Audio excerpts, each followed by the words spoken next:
Namaste friends. I am Dr. Ashish Goyal. I am the chest specialist. I work at Jahangir hospital Pune और मेरा private clinic Vishrantwadi Pune में है। आज हम बात करेंगे ब्लड प्रेशर और हार्ट डिसीज़ के बारे में। जैसा हम सबको पता है, आज की भागदौड़ की ज़िंदगी में ब्लड प्रेशर और हार्ट डिसीज़ ये बहुत ही कॉमन बीमारियां हो चुकी हैं। पहले जैसा कि हम बोलते थे कि ब्लड प्रेशर, हार्ट डिसीज़ ये एक एजिंग प्रोसेस है, ये एक पर्टिकुलर एज के बाद 60 वर्ष के बाद 50 वर्ष के बाद होती है। बट आजकल हम देख रहे हैं कि बहुत ही कम एज में ब्लड प्रेशर और हार्ट के मरीज़ हमको पाए जाते हैं। तो ऐसा क्यों हो रहा है, तो इसके बारे में हम जानकारी लेंगे। तो what is blood pressure? Blood pressure means pressure created by when the heart is pumping, it creates some pressure on the walls of the blood vessels और उसको बोलते हैं ब्लड प्रेशर।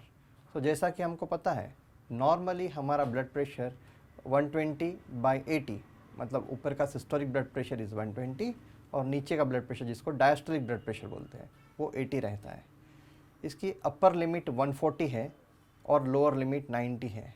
अगर किसी पेशेंट का ब्लड प्रेशर 140 से ज़्यादा आता है और लोअर ब्लड प्रेशर 90 से ऊपर आता है तो हम बोलते हैं कि इस पेशेंट को ब्लड प्रेशर शायद हो गया है। तो इस तरह ब्लड प्रेशर होने के बाद, तो ब्लड प्रेशर क्यों होता है, तो उसके बहुत से कारणों में एक इम्पॉर्टेंट कारण है, जैसा कि मैंने बताया एजिंग के कारण। जैसी हमारी एज बढ़ती है तो हमारी ब्लड वेसल्स, जो रक्तवाहिनियाँ रहती है वो थोड़ी सी सिकुड़ जाती है, वो थोड़ी सी स्टिफ हो जाती है, उसके अंदर कोलेस्ट्रॉल जम जाता है और उस कारण से पेशेंट को ब्लड प्रेशर की बीमारी चालू हो सकती है। या फिर बहुत से बार ये हेरिडिटरी रह सकता है, because of the family history अगर रही तो वो पेशेंट्स को ब्लड प्रेशर होने के चांसेस ज़्यादा हो सकते हैं। या फिर एक्सेसिव सॉल्ट कंजम्पशन से, अगर हम ज़्यादा नमक खाते हैं तो ब्लड प्रेशर हो सकता है। या फिर because of the smoking. Then अगर हम एक्सरसाइज नहीं करते हैं, अनहेल्दी डाइट है, तो all this things can lead to blood pressure. तो why it is important to control the blood pressure.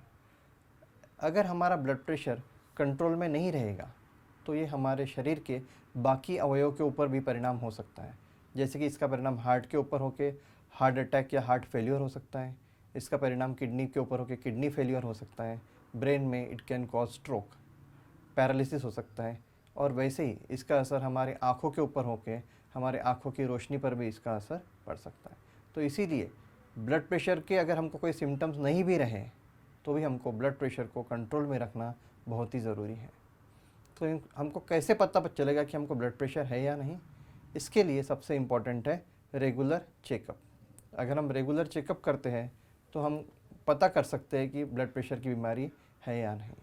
Regular checkup करने के बाद हम आपके डॉक्टर आपको कुछ रेगुलर कुछ ब्लड रिपोर्ट्स भी करने का बताएंगे।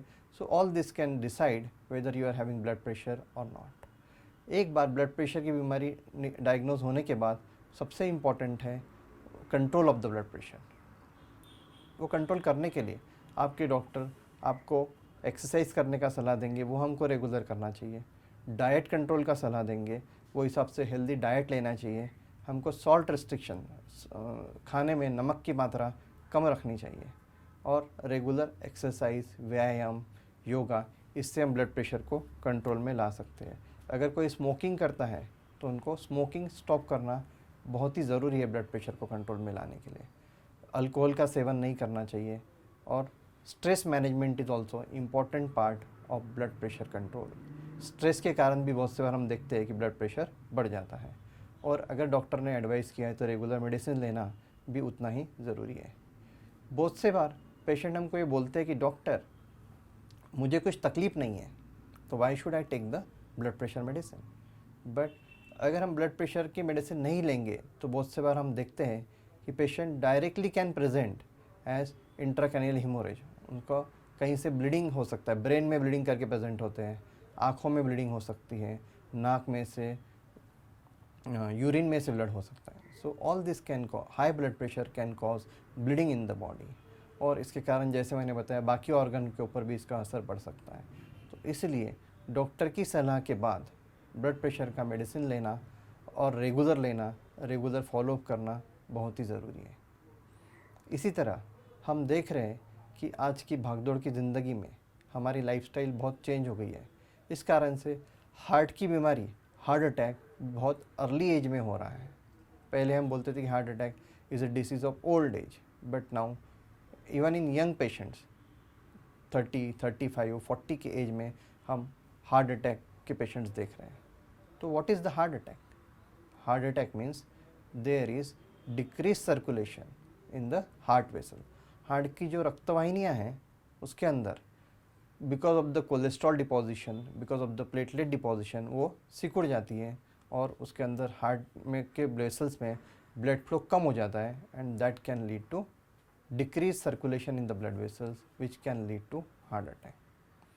तो जैसे मैंने बताया, जिनको हाई बीपी है, जिनको डायबिटीज़ है, जो स्मोकिंग करते हैं, जो बहुत ओबीज हैं, जो एक्सरसाइज नहीं करते हैं, all this patients can have high probability of getting heart problem and heart attack. इसलिए अगर हमको हार्ट अटैक के प्रॉब्लम को, अगर किसी को चेस्ट पेन होता है, स्वेटिंग होती है, कभी कभी सांस लेने में दिक्कत होती है, एसिडिटी के तरीका लगता है बहुत से बार, सो अगर ऐसा कुछ होता है, हमारे लेफ्ट हैंड में पेन होना, गले में भारीपन होना, बैक पेन होना, ऐसे अगर सिम्टम्स होते हैं तो this can be the symptoms of heart attack. So ऐसे केस में बहुत से बार पेशेंट को लगता है कि मुझे जस्ट एसिडिटी हो गई है, और पेशेंट बहुत से बार उस चीज़ को इग्नोर करते हैं। So all this could be the warning signs of heart attack. In this case we have to consult our doctor at the earliest possible, so that आपका एक सिंपल टेस्ट ईसीजी से भी हम पता कर सकते हैं कि पेशेंट को हार्ट का प्रॉब्लम है या it is just simple acidity. तो we should not miss this warning sign. एक हार्ट ईसीजी करने के बाद doctor can recognise whether it is heart attack और not, and depending on that जल्दी से जल्दी उसका ट्रीटमेंट चालू हो सकता है और वो हिसाब से उसको मैनेज किया जा सकता है। जैसा कि हमको पता है, हार्ट अटैक में हार्ट के वेसल्स में ब्लॉकेज हो जाता है, खून की गाढ़ बन जाती है, खून की गुठलियाँ हो जाती हैं। So in that case blood thinning medicines, जैसा हम सुनते हैं आजकल, एस्पिरिन एक नाम की दवाई है, बहुत ही छोटी और सिंपल दवाई है, but it can cause great relief to the patient of the heart attack. तो एस्पिरिन की दवाई डॉक्टर आपको प्रिस्क्राइब कर सकते हैं। क्लोपिडोग्रेल करके ट्रीटमेंट टैबलेट आती है, वो भी ब्लड थिनिंग की मेडिसिन है। बाद में स्टैटिन्स नाम की दवाइयाँ रहती है जो हमारे बॉडी में कोलेस्ट्रॉल को कम करती है। सो ये सब दवाइयाँ आपके डॉक्टर आपको प्रिस्क्राइब कर सकते हैं जब आपको हार्ट का प्रॉब्लम डिटेक्ट हो। अगर हार्ट अटैक आ गया है, मतलब हार्ट के ब्लड वेसल में कंप्लीट ब्लॉकेज हो गया है, तो उस टाइम पे डॉक्टर्स आपको थ्रोम्बोलाइटिक मेडिसिन, मतलब कि जो ब्लड की गांठ जो बन गई है, गुठली बन गई है, उसको ब्रेक करने के लिए वो स्ट्रॉन्ग ब्लड थिनिंग मेडिसिन भी डॉक्टर आपको प्रिस्क्राइब करता है।